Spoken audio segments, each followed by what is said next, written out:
بسم اللہ الرحمن الرحیم۔ السلام علیکم۔ اردو کے ایک اور اہم لیکچر کے ساتھ professor Abdul Khaliq Owaisi, Punjab group of college Vehari سے۔ عزیز طلباء، کل ہم نے سال دوم کا سبق نواب محسن الملک کا کچھ حصہ پڑھا تھا، جس میں صفحہ نمبر 16 مکمل پڑھا تھا اور صفحہ نمبر 17 کا ایک پیراگراف پڑھا تھا۔ اب ہم دوسرے پیراگراف کی طرف چلتے ہیں اور اس میں دیکھتے ہیں کہ نواب محسن الملک کی کچھ خصوصیات جو ذکر کی گئی ہیں ان میں سے کن خوبیوں کا ذکر کیا گیا ہے۔ جس زمانے میں نواب صاحب پیدا ہوئے اور ہوش سنبھالا، مسلمانوں میں مذہبی جذبہ بہت بڑھا ہوا تھا۔ اس کے متعدد اسباب تھے، یعنی کئی اسباب تھے۔ ان میں سے شاید ایک یہ بھی تھا کہ انسان جب ہر طرف سے مایوس ہو جاتا ہے تو مذہب کی پناہ ڈھونڈتا ہے۔ مسلمان دولت و اقبال، جاہ و ثروت سب کچھ کھو چکے تھے، لیکن ایک مذہب رہ گیا تھا، اس لیے یہ انہیں اور بھی عزیز ہو گیا تھا۔ اچھا جی، ہم نے 3 سطور پڑھی ہیں۔ پہلی سطر میں جو ذکر کیا گیا ہے کہ مسلمان جیسے ہی نواب محسن الملک نے ہوش سنبھالا تو مسلمانوں میں مذہبی جذبہ بہت زیادہ تھا۔ بیٹا دیکھیں، جب انسان ہر طرف سے مایوس ہو جاتا ہے تو پھر اس کے بعد اسے پناہ جو ہے وہ مذہب میں ملتی ہے۔ دیکھیں، پہلے انسان جب بھی کوئی مصیبت پریشانی آتی ہے یا انسان کی طبیعت خراب ہو جائے یا کوئی بھی زندگی میں مشکل پیش آ جاتی ہے تو انسان سب سے پہلے کیا کرتا ہے کہ خود اس مصیبت سے نکلنے کی کوشش کرتا ہے۔ اگر تو وہ شروع ہی سے توکل کر لیتا ہے، خدا کی ذات پر بھروسہ کر لیتا ہے کہ دکھ اور پریشانی آتی بھی اسی طرف سے ہے اور یعنی کہ دکھ اور پریشانی کو ختم کرنے والی بھی وہی ذات ہے، تو پھر اس کے لیے سارے کام آسان ہو جاتے ہیں۔ لیکن انسان پھر کیا سمجھنا شروع کر دیتا ہے، یعنی یہ کرنا شروع کر دیتا ہے کہ اس سے خود نکلنے کی کوشش کرتا ہے۔ یہ ایک کوشش بھی برحق ہے کہ انسان کو کوشش تو کرنی چاہیے، لیکن جب وہ پھر مطلب لوگوں کو بیچ میں شامل کر تو بیٹا لوگ بھی اس کے لیے کچھ نہیں کر سکتے ہیں، کیونکہ بیٹا سب سے بہتر کار ساز ذات جو ہے وہ اللہ تعالیٰ کی ہے، اور پھر وہ کیا کرتا ہے، پھر اللہ تعالیٰ کی طرف لوٹتا ہے کہ اب میرا واحد سہارا جو ہے وہ اللہ تعالیٰ ہی ہے اور مجھے اس دکھ اور پریشانی سے نکالنے والی ذات بھی وہی ذات ہے۔ تو اس میں بھی آگے انہوں نے کہا ہے کہ اس کے متعدد اسباب تھے، ان میں سے شاید ایک یہ بھی تھا کہ انسان جب ہر طرف سے مایوس ہو جاتا ہے تو مذہب کی پناہ ڈھونڈتا ہے۔ مسلمان دولت و اقبال، جاہ و ثروت سب کچھ کھو چکے تھے۔ اب دیکھیں کہ جب جیسے ہی انگریز یہاں ہندوستان پر قابض ہوئے تو ان کی جو دولت تھی، سب سے پہلے تو انہوں نے حکومت چھینی۔ حکومت چھیننے کے ساتھ جو امراء تھے ان کی دولت بھی گئی، ان کی عزت اور یا یہ کہہ لیں کہ عظمت اور دولت مندی سب کچھ انہوں نے ختم کر دیا۔ اور پھر یعنی مسلمان جو تھے انگریزوں سے بھی مایوس ہو چکے تھے قطعی طور پر۔ ویسے تو مایوسی کو کفر ہے، لیکن یہاں پہ ہم اس حوالے سے کہہ رہے ہیں کہ جو انہوں نے امیدیں لگائی تھیں، وہ انگریز جو تھے وہ کسی امید پر بھی پورا نہ اترے، بلکہ ہر میدان میں انہوں نے مسلمانوں کو نیچا دکھانے کی کوشش کی۔ اس کی وجہ یہ تھی کہ یہ اقتدار مسلمانوں سے چھینا گیا تھا اور خطرہ انگریزوں کو یہی تھا کہ مسلمان ہی ہمارے خلاف بغاوت پر اتریں گے، تو لہٰذا انہوں نے مسلمانوں کو مفلوج کرنے کی حتی الوسع کوشش کی، یہاں تک کہ انہوں نے جو جائیدادیں تھیں مسلمانوں کی وہ چھین لیں، کوئی اعلیٰ عہدے نہیں دیے جاتے تھے، چھوٹی چھوٹی ملازمتیں وہ بھی اکا دکا مسلمانوں کے حصے میں آئیں، ورنہ کیا تھا کہ جتنی بھی کوئی ملازمتیں ہوتی تھیں ان میں زیادہ ہندوؤں کا حصہ ہوتا تھا، ہندوؤں کو ملازمتیں دی جاتی تھیں۔ اس کے بعد پھر کوئی کہہ لیں کہ معاشرے میں لوگوں کے منہ کو بند کرنے کے لیے پھر وہ چھوٹی چھوٹی ملازمتیں مسلمانوں کو بھی دے دی جاتی ہیں، کسی اعلیٰ عہدے پر مسلمانوں کو فائز نہیں کیا جاتا تھا۔ اب یہاں پہ جو انہوں نے کہا نا کہ ایک مذہب رہ گیا تھا، اس لیے یہ انہیں اور بھی عزیز ہو گیا تھا، یعنی مسلمانوں کو مذہب اپنا بہت عزیز ہو گیا تھا۔ اور پھر یہ ایک حقیقت بھی ہے بیٹا کہ اس کائنات میں جتنی بھی عظیم جنگیں ہوئی ہیں وہ مذہب کے نام پر ہی ہوئی ہیں، تو لہٰذا اب یہاں پہ مسلمانوں کے پاس صرف ایک مذہب تھا، یعنی دولت روپیہ پیسہ بھی گیا، حکومت بھی گئی، کوئی اعلیٰ عہدہ بھی نہ ملا، تو پھر مسلمان جو ہیں اپنے اللہ کی طرف رجوع کیا، اور پھر رجوع کرنے کا سبب یہ ہوا کہ اگر کوئی دین پر بات بھی کرتا تھا، کوئی انگلی بھی اٹھاتا تھا تو یہ پھر بھڑک اٹھتے تھے، یعنی وہ اپنی جان کی بازی لگانے کے لیے بھی تیار ہو جاتے تھے۔ ذرا سی بدگمانی پر بھی ان کے جذبات بھڑک اٹھتے تھے، یعنی ذرا سا برے خیال کے اوپر بھی، یعنی اگر کوئی برا کہتا تھا، کوئی سوچتا تھا تو اس کے اوپر بھی پھر وہ غصے میں جوش میں آ جاتے تھے۔ اس وقت شاید ہی کوئی ایسا مصنف یا ادیب ہو جس نے مذہب پر قلم فرسائی نہ کی ہو، یعنی پھر ایسا کوئی بھی مصنف یا شاعر نہیں تھا یا کوئی ادیب نہیں تھا جس نے مذہب کے اوپر نہ لکھا ہو، قلم فرسائی نہ کی ہو، یعنی تحریر نہ کی ہو، بلکہ ہر ایک کی کوشش ہوتی تھی کہ مذہب کو بیچ میں ضرور شامل کیا جائے۔ بیٹا یہاں پہ پھر مسلمانوں نے جتنے بھی فرقے تھے ان تمام نے فرقہ پرستی کو بھلا کر متحد ہونے کی کوشش کی ہے، کیونکہ اگر مسلمان متحد نہ ہوتے تو کسی صورت میں بھی کامیاب نہ ہو پاتے، اور وہ متحد کس بات پر ہوئے تھے کہ ہم ایک الگ سیاسی مملکت حاصل کریں جہاں پہ ہم اپنے نبی کریم صلی اللہ علیہ وسلم کے اسوہ حسنہ کے مطابق اور پھر اللہ تعالیٰ کے احکامات کے مطابق اپنی زندگیوں کو ڈھال سکیں، ہم آزادی کے ساتھ نماز پڑھ سکیں، ہم آزادی کے ساتھ مطلب جو قربانی جیسے گائے کی قربانی کر سکیں، یعنی ہم اپنے مذہبی معاملات میں بالکل آزاد ہوں، یعنی جتنی بھی اقلیتیں ہوں وہاں پہ وہ آزادی کے ساتھ اپنے معاملات کو طے کر سکیں۔ اچھا جی، پھر آگے انہوں نے کہا ہے کہ یہاں تک کہ لوگ جنہیں مسلمان نیچری کہتے تھے، یعنی قانون قدرت کو ماننے والا لیکن اللہ کا منکر، جیسے سر سید احمد خان تھے، تو وہ یعنی جو جن باتوں کو ان کا ذہن تسلیم کرے، جن باتوں کے اوپر ذہن دلالت دے ان کو تو مانے، لیکن جن باتوں کو ذہن قبول نہ کرے ان کو نہ ماننے والا، یعنی انہیں نیچری مسلمان کہا جاتا ہے۔ جیسے سر سید احمد خان تھے، یہ نبی کریم صلی اللہ علیہ وسلم کے معراج پر تشریف لے جانے کے انکاری تھے، حالانکہ اس کی تصدیق حضرت ابوبکر صدیق رضی اللہ تعالیٰ عنہ نے فرمائی تھی آپ کے معراج پر تشریف لے جانے کے واقعے کی، لیکن سید سلمان ندوی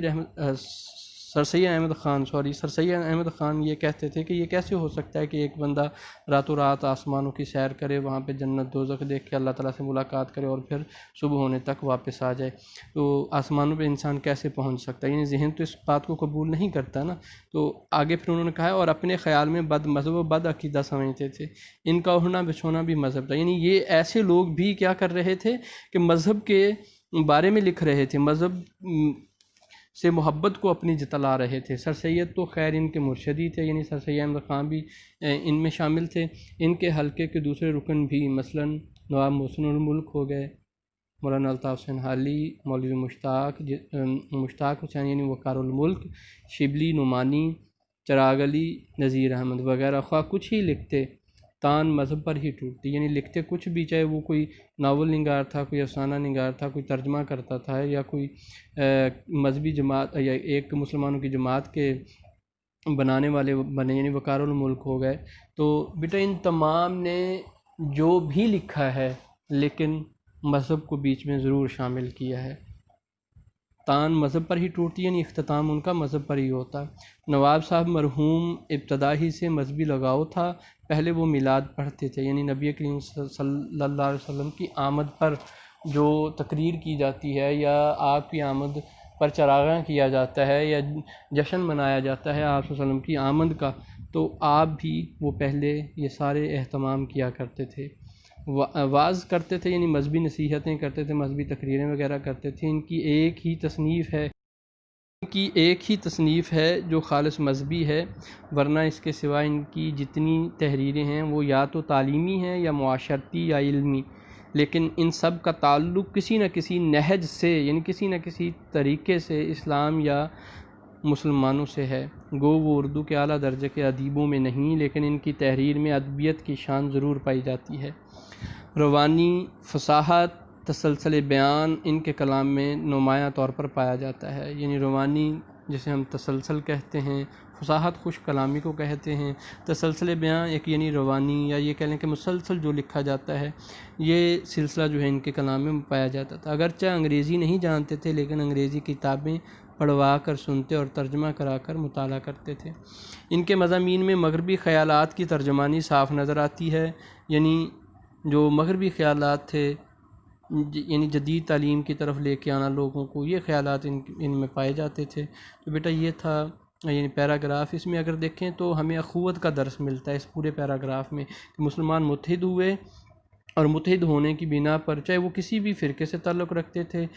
تو کیا ہوا کہ انہوں نے فرقے کو بالائے طاق رکھتے ہوئے اخوت پر زور دیا ہے، یعنی آج کے معاشرے، یعنی جب معاشرہ بگاڑ کا شکار ہوتا ہے اس میں سب سے بڑی وجہ یہی ہوتی ہے کہ وہ کسی بھی معاملے پر جب متحد نہیں ہوتے ہیں، یعنی اتحاد انسان کو کامیابی کی طرف لے کے جاتا ہے۔ جیسے وہ شعر ہے نا کہ اب کہاں اثار و اخوت وہ مدینے جیسی، اب کہاں اثار و اخوت وہ مدینے جیسی، اب تو مسلمان کو مسلمان سے ڈر لگتا ہے۔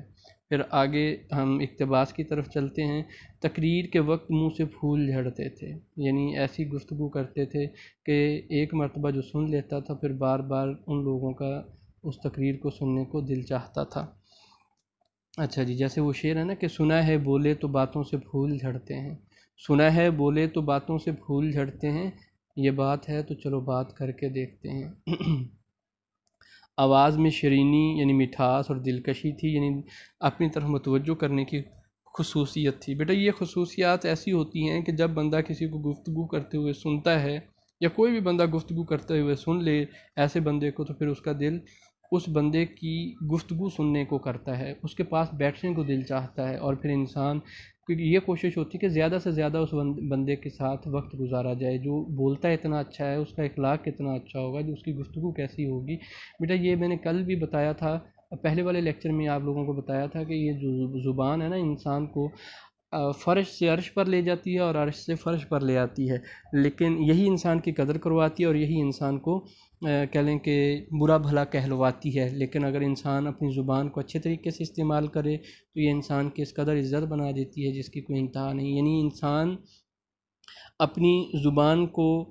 کنٹرول میں رکھے، یعنی جب آپ کوئی تحریر لکھیں تو لکھنے سے پہلے سوچیں، اگر آپ کیونکہ لکھا ہوا واپس نہیں ہو سکتا ہے، اسی طرح اگر آپ اپنی زبان کو استعمال کرتے ہیں تو زبان کو استعمال کرنے سے پہلے سوچنا چاہیے، جو اب یعنی آپ نے گفتگو کر دی، بات چیت کر دی تو پھر وہ واپس نہیں ہو سکتی ہے۔ اکثر لوگ جو ان سے ملنے یا کسی معاملے میں گفتگو کرنے آتے تو ان کی ذہانت اور لیاقت کے قائل ہو جاتے، یعنی ان کی قابلیت کے معترف ہو جاتے کہ واقعی یہ بندہ اپنے اندر کچھ نہ کچھ خوبیاں اور خصوصیات رکھتا ہے۔ ایسے ہی نہیں لوگ ان کے مطلب اس قدر قائل ہو گئے ہیں، لوگ ان کو ماننے والے ہو گئے ہیں، معتقد ہو گئے ہیں، بلکہ ان میں کچھ نہ کچھ خوبیاں بھی ہیں۔ ان کی خوش بیانی ایسی تھی کہ اکثر اوقات مخالف بھی مان جاتے تھے۔ دکن میں رہتے رہتے اور بعض امراض کی وجہ سے بھی وہ شدید موسم کو برداشت نہیں کر سکتے تھے۔ بیٹا یہ ایک حقیقت ہے کہ جب بندہ دنیا میں آتا ہے تو زندگی پرسکون بسر نہیں ہوتی ہے، بلکہ انسان کی زندگی میں دکھ اور پریشانیاں چلتی رہتی ہیں، کبھی کوئی بیماری آ جاتی ہے، یہ انسان بعض اوقات تو بیماری انسان کے گناہوں کو ختم کرنے کے لیے آتی، بلکہ یہاں تک کہا جاتا ہے کہ انسان کو اگر ایک کانٹا بھی لگ جاتا ہے، چبھ جاتا ہے، تو اس کی جو تکلیف ہے اس کے بدلے میں انسان کے نامہ اعمال میں نیکیاں لکھی جاتی ہیں، گناہ ختم کیے جاتے ہیں۔ تو لہٰذا کوئی اگر بیماری آ جاتی ہے تو وہ بھی انسان کی آزمائش ہوتی ہے اور اس کے یعنی انسان کے گناہوں کو ختم کرنے کے لیے ہوتا ہے، یعنی یہ رب کا اپنے بندے کے ساتھ ایک تعلق کو جوڑنے کے لیے ہوتی ہے۔ جب بندہ دکھ اور تکلیف میں مبتلا ہوتا ہے، کوئی تکلیف ہوتی ہے جسمانی، تو پھر انسان اپنے رب کو یاد کرتا ہے۔ جب کوئی بھی دوا کام نہیں کرتی ہے تو پھر انسان دعا سے کام لیتا ہے، یعنی اللہ تعالیٰ کو یاد کرتا ہے، تو اللہ تعالیٰ کو یاد کرنا ہی بیٹا انسان کی کامیابی ہے۔ اچھا جی، ایسے زمانے میں وہ ممبئی چلے آتے۔ بدر الدین طیب جی سر سید احمد خان کے مشن اور علی گڑھ کے بہت مخالف تھے۔ یہاں پہ بیٹا بدر الدین طیب جی کا لفظ استعمال کیا گیا ہے۔ بدر الدین طیب جی ایک ایسی شخصیت تھی جو پہلے چیف جسٹس تھے ہند کے، ہندوستان کے پہلے چیف جسٹس تھے، وہ مسلمان، یعنی یہ پہلے مسلمان تھے جو ایک بڑے عہدے پر فائز تھے۔ اور پھر انہوں نے بیٹا علی گڑھ کے جو مشن تھا اس کی بڑی خدمت کی، پھر اور بھی کہہ لیں کہ تعلیمی لحاظ سے یہ بڑے کارگر ثابت ہوئے۔ پہلے تو یہ سر سید احمد خان کے مخالف تھے، لیکن مولوی نذیر احمد کی کوششوں سے پھر یہ سر سید احمد خان کے اس مشن کو سمجھ پائے اور پھر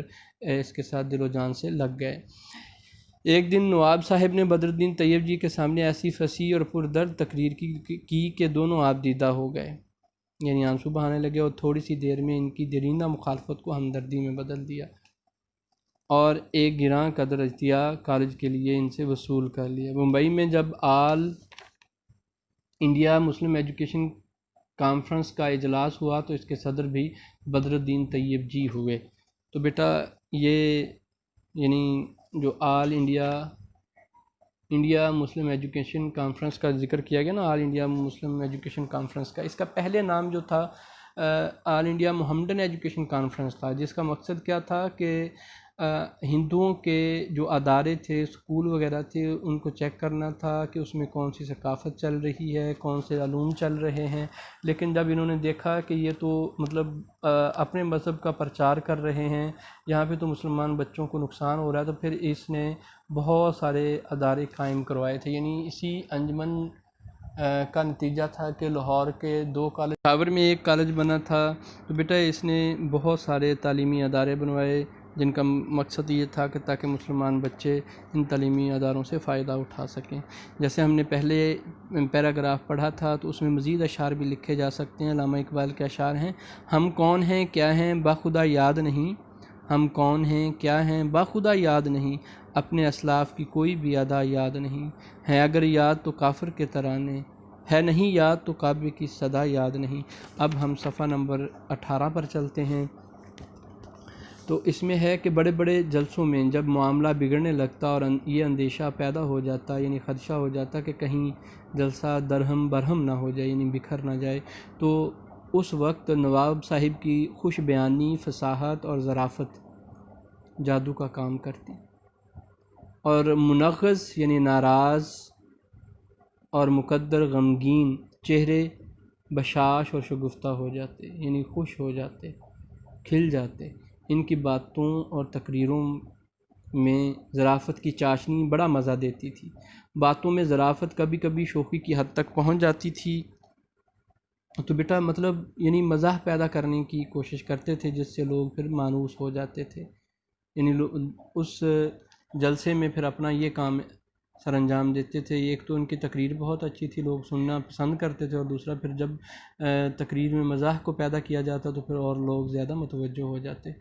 دوسروں سے کام لینا کا انہیں بڑا اچھا سلیقہ تھا۔ وہ کچھ ایسے مہر آمیز طریقے سے کہتے تھے، یعنی محبت بھرے انداز سے کہتے تھے، اور اس طرح ہمت افزائی کرتے تھے کہ لوگ خوشی خوشی ان کا کام کرتے تھے۔ اب دیکھیں بیٹا، جب کسی سے کام لینا ہوتا ہے نا، تو بندے کو پہلے کیا کرنا ہوتا ہے، یعنی اپنا عہدہ ظاہر نہیں کرنا ہوتا، یا اپنا مقام اور مرتبہ ظاہر نہیں کرنا ہوتا ہے کہ میں تو بہت اعلیٰ مقام اور مرتبے پر فائز ہوں، یا میرا تو عہدہ بہت زیادہ اعلیٰ ہے۔ جب آپ لوگوں کو عزت دیں گے تو لوگ آپ کو عزت دیں گے، یعنی جب آپ لوگوں کی قدر کریں گے تو پھر چاہے آپ ان سے یعنی جتنا مرضی کام لے لیں، یعنی ان کی ڈیوٹی سے بڑھ کر بھی ان سے کام لیا جا سکتا ہے۔ کس صورت میں؟ جب آپ محبت اور یا یہ کہہ لیں کہ مہر آمیز یا محبت بھرے انداز سے ان کو کسی کام کی طرف لے کے آئیں گے، جب آپ ان کے دکھ درد کے ساتھی بنیں گے، جب آپ ان کے لیے خوشیوں کا سامان پیدا کرنے کی کوشش کریں گے۔ اپنے ملازموں اور متحدوں سے بھی ان کا سلوک ایسا تھا کہ وہ ان کی فرمائش کی تعمیل ایسی تندہی یعنی کوشش اور شوق سے کرتے تھے جیسے ان کا کوئی ذاتی کام ہو، اور وقت پر جان لڑا دیتے تھے۔ یعنی دیکھیں کہ بیٹا جب لوگوں کے ساتھ پیار اور محبت بانٹا جائے گا، جب لوگوں کے کام آیا جائے گا، تو جب لوگوں کی خدمت کی جائے گی، جب لوگوں کے دکھ اور تکلیف کا ساتھی بنا جائے گا، تو ایسے لوگ کو پھر لوگ بھلاتے نہیں ہیں پھر، بلکہ وہ لوگ انسان نہیں بلکہ وہ فرشتوں سے بھی اعلیٰ مقام رکھنے والی ہستیاں ہوتی ہیں۔ جیسے فرشتے سے بہتر ہے انسان بننا، مگر پڑتی ہے اس میں محنت زیادہ۔ آگے ہم اقتباس کی طرف چلتے ہیں۔ آدمی کے پہچاننے میں انہیں خاص ملکہ تھا، تھوڑی سی ملاقات اور بات چیت میں آدمی کو پوری طرح بھانپ لیتے تھے۔ ان کے ملنے والے برے اور بھلے ہر قسم کے آدمی تھے، دنیا نیکوں کے لیے نہیں، اس میں بدوں کا بھی حصہ ہے، اور شاید دنیا کی بہت کچھ رونق انہی کے دم سے ہے۔ وہ دونوں سے کام لیتے تھے۔ بیٹا اس میں بھی دیکھیں کہ مصنف نے بہت بڑی باتیں یہاں پہ بیان کر دی ہیں۔ بیٹا اس کائنات کا نظام صرف نیک لوگ جو ہیں انہی سے نہیں ہے، بلکہ جو بد ہوتے ہیں ان کا بھی اس کائنات کو آگے بڑھانے میں حصہ ہے۔ بلکہ ویسے تو اگر دیکھا جائے تو یہ جو کائنات ہے، اس میں ایک جو ذرہ ہے جو گلی میں پڑا ہوا ہے، اس کی ہماری نظر میں کوئی حیثیت نہیں ہے، لیکن وہ بھی بے مقصد نہیں ہے، اس کا بھی کوئی نہ کوئی مقصد اس کائنات میں اللہ تعالیٰ نے رکھا ہوا ہے۔ بغیر مقصد کے اس کائنات میں کچھ بھی نہیں ہے۔ پھر جیسے انہوں نے کہا ہے نا کہ آدمی کو وہ بڑے اچھے انداز سے پہچان جاتے تھے، تھوڑی سی ملاقات اور بات چیت میں وہ بندے کو بھانپ لیتے تھے،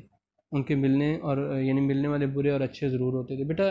پہلی حقیقت تو یہ ہے کہ انسان جیسا خود ہوتا ہے نا، تو دوسروں کو بھی ویسا سمجھنے کی کوشش کرتا ہے۔ اگر نیک ہے تو وہ دوسرے لوگوں کو بھی نیک جانے گا، یعنی ان میں بھی کوئی نیکی اور اچھی خوبیاں تلاش لے گا، اور اگر بندہ بد ہے تو وہ دوسرے لوگوں میں بھی برائیاں ڈھونڈنے کی کوشش کرے گا۔ تو اب یہاں پہ یہ بات ہے کہ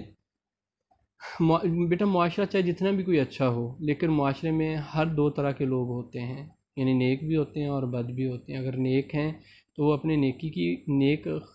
خصلتوں کی وجہ سے مشہور ہو جاتے ہیں، اور جو بد ہیں اپنی بدی کی وجہ سے۔ جیسے حضرت سلیمان علیہ السلام کے بارے میں ہے نا کہ آپ نے ایک مرتبہ شیطان نے آپ پر حملہ کیا تو آپ نے اس کو قید کر دیا۔ جب قید کر دیا تو پھر آپ بازار میں گئے، بازار میں دیکھا کہ کوئی چہل پہل اور رونق نہیں ہے، بلکہ لوگ جو ہے گھروں سے ہی نہیں نکل رہے تھے۔ تو پھر آپ نے شیطان کو چھوڑ دیا کہ رونق تو مطلب اسی کے دم سے ہے۔ مطلب کیا ہے کہ جو یہ برائی کی طرف لوگوں کو مائل کرتا ہے تو لوگ پھر کیا نکلتے ہیں، پھر مطلب اس اپنی خواہش کو تکمیل کرنے کی لیے چل نکلتے ہیں۔ لیکن جو لوگ کیا کرتے ہیں کہ اللہ تعالیٰ کی محبت اپنے دل میں بسا لیتے ہیں، تو چاہے شیطان جتنے مرضی ان پر حملے کرے، وہ پھر ان کے پاؤں ڈگمگاتے نہیں، ان کے پاؤں میں لغزش نہیں آتی ہے، بلکہ وہ کامیابی کے ساتھ آگے بڑھتے چلے جاتے ہیں۔ تو اس میں انہوں نے بدوں کا، برے انسانوں کا ذکر تو کیا ہے، لیکن ان کا بھی اس کائنات میں کوئی نہ کوئی مقصد ہے، اور وہ مقصد پورا کرنے کے لیے اس دنیا میں آئے ہیں، اور جس کا کام ہے اس سے وہ کام اللہ تعالیٰ کی ذات اقدس نے لے ہی لینا ہے۔ تو پھر بیٹا آگے شعر ہے نا کہ مجھ کو دھوکہ دے گیا میرا ذوق انتخاب، مجھ کو دھوکہ دے گیا میرا ذوق انتخاب، در حقیقت جو لوگ میرے نہ تھے مجھے وہی اچھے لگے۔ اب ہم آگے اقتباس کی طرف چلتے ہیں کہ نواب صاحب کو مطالعے کا بہت شوق تھا۔ اخبارات اور اردو، فارسی، عربی کتابیں برابر پڑھتے رہتے تھے۔ انگریزی کے اخبارات اور مضامین بھی پڑھوا کر سنتے تھے۔ انگریزی کی ایسی کتابیں جو ان کے مزاق کی ہوتی تھیں، ان کا ترجمہ کرا کر پڑھتے اور بحث کرتے تھے۔ ان کے کتب خانے میں فارسی، عربی اور انگریزی کے اعلیٰ درجہ کی کتابیں تھیں۔ بیٹا آج کے اگر دور میں دیکھا جائے تو مطالعے کا شوق جو ہے شاید ہی کسی بندے کو ہو، لیکن پہلے لوگ جو تھے وہ کوئی نہ کوئی اپنا فرصت کا لمحہ نکال لیتے تھے اپنے مطالعے کے لیے، یعنی چاہے وہ کام کوئی بھی کرتے، لیکن کچھ گھڑیاں اپنے علم کو بڑھانے کی خاطر بھی پھر وہ نکال لیتے تھے۔ تو اس میں جو انہوں نے ذکر کیا ہے کہ نواب محسن الملک اردو، فارسی، عربی یہ کتابیں پڑھتے رہتے تھے، جو ان میں شخصیت کو سنوارنے کی باتیں ہوتی تھیں وہ ان پر عمل کرتے رہتے تھے۔ پھر انگریزی جو مضامین تھے ان کو بھی سنتے، حالانکہ انگریزی جانتے نہیں تھے، لیکن انگریزی کی کتابیں جو تھیں وہ لوگوں سے یعنی کہ ترجمہ کروا کے یا پڑھوا کر سنتے رہتے تھے۔ تو یہ ایک بیٹا بہت بڑی بات ہے کہ باقی جو زبانیں ہیں ان کو بھی ترجیح دینا کہ ان میں کن باتوں کا ذکر کیا گیا ہے، اور پھر کیا ایسی خوبی ہے کہ ان پر عمل کر کے دوسرے لوگ جو ہیں اس مقام اور مرتبے تک پہنچ گئے ہیں۔ پھر آگے ہے دوسرا اقتباس، سر سید کی وفات کے قریب زمانے ہی میں اردو کی مخالفت کا آغاز ہو گیا تھا۔ بیٹا جب ہندوستان میں مسلمان ہر طرح سے مفلوج ہو کر رہ گئے تھے، پھر ایک زبان تھی اس پر بھی پھر ہندوؤں اور انگریزوں نے حملے شروع کر دیے، اور پھر انگریزی زبان کو انہوں نے یہاں پہ رائج کیا۔ جب انگریز یہاں سے دیکھا کہ ان کی طاقت ختم ہو رہی ہے تو پھر ہندوؤں نے یہ کیا کہ یہاں پہ پھر بھاشا جو تھی یا یہ کہہ لیں کہ ہندی کو ترویج دینا شروع کر دی کہ ہندی یہاں پہ ہندی میں ہی لکھا جائے اور ہندی کو ہی سمجھا جائے۔ تو اس کے مقابلے میں پھر مسلمان رہنما جو تھے اس بات کو کہاں برداشت کر سکتے تھے کہ ایک وہ زبان جو ایک مدت تک زمانے میں یعنی دفتری زبان رہی ہو، پڑھائی جاتی رہی ہو، اور اس سے مطلب تحریریں وغیرہ لکھی جاتی رہی ہوں، تو اب وہ کیسے برداشت کر سکتے تھے کہ اس زبان کو پیچھے دھکیل دیا جائے، اس کو ختم کر دیا جائے، اور پھر انگریزی کے ساتھ ساتھ ایک اور نئی زبان کو یہاں پہ رائج کیا جائے، اس کے رسم الخط کو یہاں پہ رائج کیا جائے۔ تو پھر مسلمانوں نے پھر سر توڑ کوششیں شروع کر دیں۔ اگرچہ اس وقت مسلمان اتنی یعنی مسلمان رہنما جو تھے اتنی طاقت میں نہیں تھے، اتنی کہہ لیں کہ ان کے پاس کوئی اثر و رسوخ نہیں تھا کہ وہ اس کام کو رکوا سکتے، یعنی اس زبان کو رائج ہونے سے رکوا سکتے، لیکن پھر بھی وہ جب میدان میں آئے تو پھر جو مخالفین تھے انہیں کچھ نہ کچھ تو اس بات کا فرق ضرور پڑا۔ اگرچہ سر سید کی حالت اس وقت نازک تھی، تو بھی اس جواں ہمت بڈھے نے اس کے متعلق لکھا پڑھی شروع کر دی تھی۔ محسن الملک کے زمانے میں مخالفت نے اور زور پکڑا۔ اردو کی حفاظت اور حمایت کے لیے ایک انجمن قائم کی گئی جس کا ایک عظیم الشان جلسہ لکھنؤ میں ہوا۔ اس میں نواب محسن الملک نے بڑی زبردست اور پرجوش تقریر کی جس کا لوگوں پر بڑا اثر ہوا اور جوش کی ایک لہر پھیل گئی۔ آگے ہے جی، نواب محسن الملک اسی شاہراہ پر گامزن رہے جس کی داغ بیل سر سید ڈال گئے تھے، یعنی جو اس کام کا آغاز سر سید احمد خان نے کیا تھا، اسی کام کو آگے نواب محسن الملک نے بڑھایا تھا۔ سید کے بعد محسن الملک نے ان کے کام کو جس طرح سنبھالا، نبھایا اور بڑھایا، یہ انہی کا کام تھا۔ ان کے بعد کوئی ان کی یادگار بنائے یا نہ بنائے، محسن الملک کا کام ان کی سب سے بڑی یادگار ہے، یعنی انہوں نے ان کے کام کو جو آگے بڑھایا تھا، یہ ان کو ہمیشہ، یعنی وہ امر کر گئے تھے کہ اب کیا ہوگا کہ انہیں ہمیشہ ہمیشہ کے لیے یاد رکھا جائے گا۔ جو ان کی مسلمانوں کو تعلیم کی طرف راغب کرنا تھا، مسلمانوں کی زبان کی حفاظت کرنا تھا، اور پھر جو کتابیں وغیرہ لکھی گئی تھیں، جو ان کے رفقا تھے سر سید احمد خان کے، انہوں نے ان چیزوں کی طرف دلالت کی ہے کہ مسلمانوں کو آگے بڑھنا چاہیے، اپنی حفاظت کے لیے، اپنے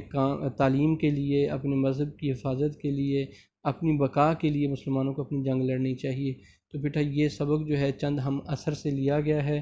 اختتام پر ایک شعر ہے: نہ وہ دن رہے نہ وہ محفل، نہ وہ جاں سے عزیز لوگ، نہ وہ دن رہے نہ وہ محفل، نہ وہ جاں سے عزیز لوگ، وقت چھین کے لے گیا مجھ سے میرے اپنے کہاں کہاں۔ ایک دانا کا قول بھی ہے کہ جو لوگوں کے دل پر راج کرتا ہے وہ ساری دنیا کو فتح کرتا ہے، یعنی جو لوگوں کے دل جیتتا ہے وہی ساری دنیا کو فتح کرتا ہے۔ تو بیٹا یہ چیزیں آپ نے اس سبق میں بیان کرنی ہیں، لکھنی ہیں۔ مشق میں حروف کے متعلق انہوں نے بتایا ہے، حروف کا ایک الگ سے لیکچر آپ لوگوں کو ہم نے سینڈ کیا ہوا ہے، اس یوٹیوب پہ پڑا ہوا ہے، تو وہ حروف کا لیکچر آپ وہاں سے